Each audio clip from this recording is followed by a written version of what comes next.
Europe 1 Soir Week-end. 19h, 21h, Stéphanie Demuru. Toujours en compagnie de Jules Torres et Sarah Salman. On va parler un petit peu politique, puisque dans ce journal d'un prisonnier dont on a parlé hier avec Antonin André du JDD, il y a cette petite phrase quand même qui me semble-t-il, n'a pas été très commenté, mais qui a son importance. L'ancien président qui raconte un échange avec Marine Le Pen, où il lui explique qu'il n'appellera plus au front républicain contre le Rassemblement national. Est-ce que c'est pas là, mon cher Jules Torres, une nouvelle digue qui saute à droite, clairement ?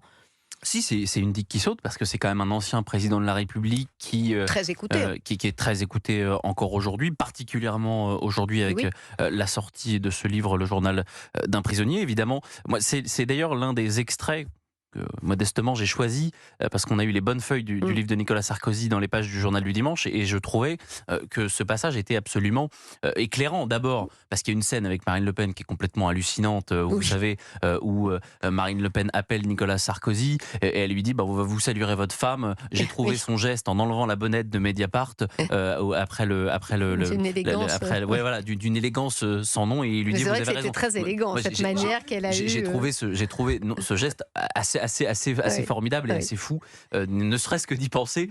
J'ai trouvé ça absolument fabuleux. Ça, c'est pour la partie un petit peu storytelling et people, mais il y a une vraie partie politique, vous avez raison de le souligner. Et c'est une petite phrase, mais qui dit beaucoup de choses. C'est-à-dire que la droite, depuis le piège qu'a lancé François Mitterrand à Jacques Chirac dans les années 80, c'est-à-dire le cordon sanitaire, c'est-à-dire que, attention, il y a deux droites, il y a la droite républicaine d'un côté, et il y a une droite qui en réalité est une extrême droite qui est l'héritière de Pétain, l'héritière du régime de Vichy. Vous ne devez absolument pas vous allier. Et ça, pendant 40 ans, la droite a accepté de le faire. C'est d'ailleurs l'un des éléments les plus intéressants, je trouve, du dernier livre d'Éric Ciotti, qui lui a décidé de faire le chemin inverse. Il a décidé de casser ce cordon sanitaire après les élections extrêmement européennes. Critiqué. En étant extrêmement critiqué, en étant extrêmement isolé, puisque quand il a quitté les Républicains, il était à la tête des Républicains, il a été quasiment le seul avec une députée à partir du côté du Rassemblement national, mais il a brisé ce cordon sanitaire et donc ce front républicain. Après, la vraie question, c'est est-ce que ce front républicain existe encore aujourd'hui ? On a vu lors des dernières élections législatives qu'il existait encore, qu'il y avait encore un certain nombre de Français, peut-être avec pas une beaucoup majorité. d'efficacité, je vous rappelle, quand même, au deuxième tour des législatives. Beaucoup d'efficacité, c'est ça. Donc il existe encore, mais c'est vrai qu'il s'effrite de plus en plus à la mesure que les problèmes des Français sont de plus en plus importants, que le macronisme est finissant et donc que les Français essayent de voir des alternatives. Donc vous avez tout cela, que la droite est complètement exsangue, qu'il n'y a aucun candidat de droite aujourd'hui qui fait office de favori ou même de candidat sérieux à l'élection présidentielle. Donc c'est la raison aussi pourquoi, je présume, c'est parce que dit Nicolas Sarkozy. Nicolas Sarkozy voit bien que finalement, la droite, aujourd'hui, c'est le Rassemblement national, même si sur certaines positions économiques, c'est plutôt à gauche qu'à droite, c'est plutôt socialiste que libéral. Mais aujourd'hui, quand par exemple Nicolas Sarkozy parle de Jordan Bardella, il vous dit c'est un petit gars de l'UMP ou c'est un petit gars du RPR. Donc on voit très bien que toutes les digues ont sauté, que d'ailleurs les principaux cadres du Rassemblement national aujourd'hui viennent des Républicains ou de l'ancienne UMP. Donc on voit très bien que toutes les digues sont en train de sauter. Et donc à ce titre-là, la sortie de Nicolas Sarkozy, elle est aussi surprenante que... Elle paraît plus naturelle, effectivement, qu'il y a quelques années. Et elle nous conduit à cette réflexion que vous avez menée brillamment dans le JDD, mon cher Jules. La primaire qui électrise la droite, alors tout le monde y pense, mais personne n'en parle. La primaire qui s'impose à la droite comme un remède, vous dites, à l'éparpillement des candidats, mais comme un train peut en cacher un autre, il y a l'enjeu d'une éventuelle, évidemment, union des droites derrière ça. Cacher cette primaire que je ne saurais voir, Stéphanie. C'est vrai que c'est le mot qui ressort en permanence, et je pense que vous le voyez quand vous faites des interviews d'hommes politiques, c'est que, face à ce qu'on vient de dire, on vient de parler de Jean-Luc Mélenchon et on vient de parler du Rassemblement national.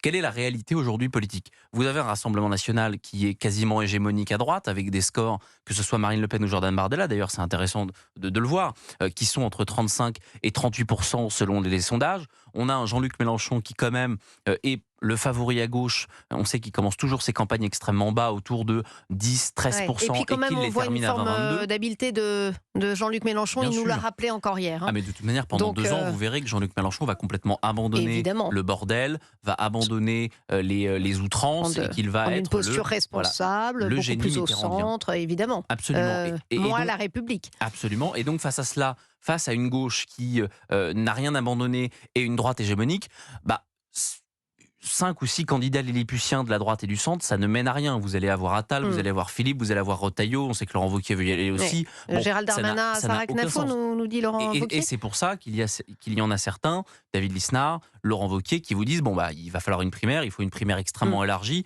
de Gérald Darmanin à Sarah Knafo, pour évidemment avoir un seul ou 2 candidats maximum pour essayer que ce duel Bardella-Mélenchon ne soit pas inéluctable. Bon, ça paraît, comment dire, un petit peu osé aujourd'hui, parce que même Gérald Darmanin lui-même, il dit qu'il veut une primaire de Attal à Retailleau, donc en excluant Reconquête. Reconquête vous dit qu'une primaire avec Attal, c'est pas possible parce qu'Attal, il n'est pas de droite.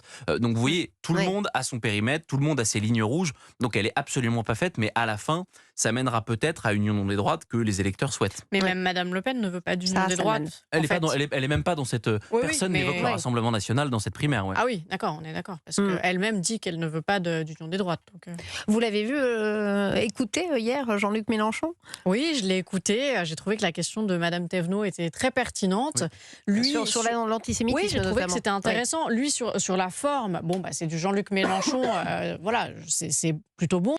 Mais sur le fond, il ne répond pas aux questions. Voilà, sur l'antisémitisme. Il a encore défendu, vous savez, cet enseignant, ce prof Oui, d'histoire, à Lyon 2, Julien Terry, effectivement. Il a dit que prendre qui a cette commis liste... des caricatures il terribles le et défend. odieuses En même sur temps, des il dit que personnes de confession juive. l'antisémitisme est résiduel. En même temps, depuis le 7 octobre, il n'a pas condamné les propos des membres de la France insoumise qui ont tenu pour certains des propos qui sont, à mon sens, ouvertement antisémites. Donc, je ne suis pas surprise, mais sur le fond, il ne donne pas vraiment de...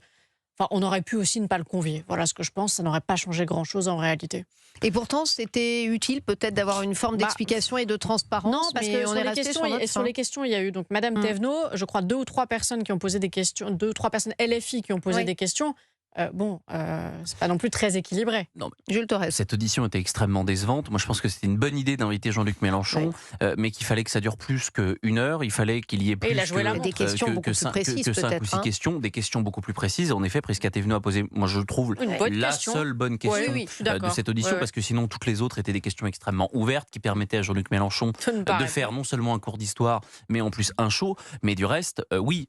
J'ai l'impression quand même que les députés et même les observateurs politiques et les commentateurs et les éditorialistes depuis hier vous disent qu'est-ce qu'il est érudit, qu'est-ce qu'il est intelligent, il nous donne des cours d'histoire. Mais c'est vrai, mais on n'apprend pas que Jean-Luc Mélenchon est un formidable tribun. C'est sans doute le plus grand tribun actuel, le meilleur orateur politique qu'on a eu depuis François Mitterrand et Jean-Marie Le Pen. Mais du reste, il y a des questions de fond auxquelles il n'a pas répondu. Quand on lui parle du voilement des fillettes chez les mineurs, Jean-Luc Mélenchon répond, parle de circoncision. Circoncision. Il tape complètement à côté de la plaque. Quand on lui demande pourquoi il a évolué sur la question de l'islamophobie en 2015, Jean-Luc Mélenchon disait « Je refuse ce terme d'islamophobie, c'est un terme politique qui est utilisé par les islamistes. » Quand en 2010, mais même en 2015, il vous dit que le voile est le signe d'une assignation des femmes et que c'est une rupture d'égalité entre les hommes et les femmes, aujourd'hui, il vous dit l'inverse. Mais en étant à chaque fois quand même dangereusement habile. Hein. Il est dangereusement habile, mais c'est aussi le format de cette audition qui est en réalité pas un débat. Au Sénat, ça ne se serait pas passé comme ça. Peut-être que ça se serait pas passé comme ça, mais le problème c'est que c'était à l'Assemblée nationale. Et moi, je trouve que quand on regarde vraiment dans ces réponses, on voit quand même les petites failles, l'évolution idéologique, encore une fois, du bouffeur de curé à lécheur d'imam. Pardonnez-moi de l'expression, elle n'est pas de moi, ou de lécheur de Mola, elle est de Claude Maluret, le sénateur justement. Toujours le sens de la formule, Claude Maluret. Bon, pardonnez-moi, ça c'est extrêmement factuel. Quand Prisca Thévenot lui demande pourquoi le 6 mai 2024, Rima Hassan était dans une manifestation organisée par ses non-amis du Hamas en hommage à Ismaël Haniyeh, qui est l'un des chefs du Hamas, où il y avait des étendards à l'effigie du Hamas, où il y avait des manifestants qui portaient mais pas de question sur Manuel Bompard avec les membres du Hamas la veille du 7 octobre. Bien sûr, Thomas Porte, absolument. Thomas Porte, et vous avez raison, et c'est là où malheureusement il ne répond pas à ces questions parce qu'il est habile, Eh oui. mais une commission d'enquête, normalement, il doit y avoir toute la vérité, rien que la vérité. Et d'ailleurs, il prête serment. C'est la raison pour laquelle il y aurait dû avoir des relances pour expliquer l'inexplicable. Parce qu'en réalité, Rima Hassan, par exemple, n'avait rien à faire en Jordanie avec les personnes du Hamas en 2024.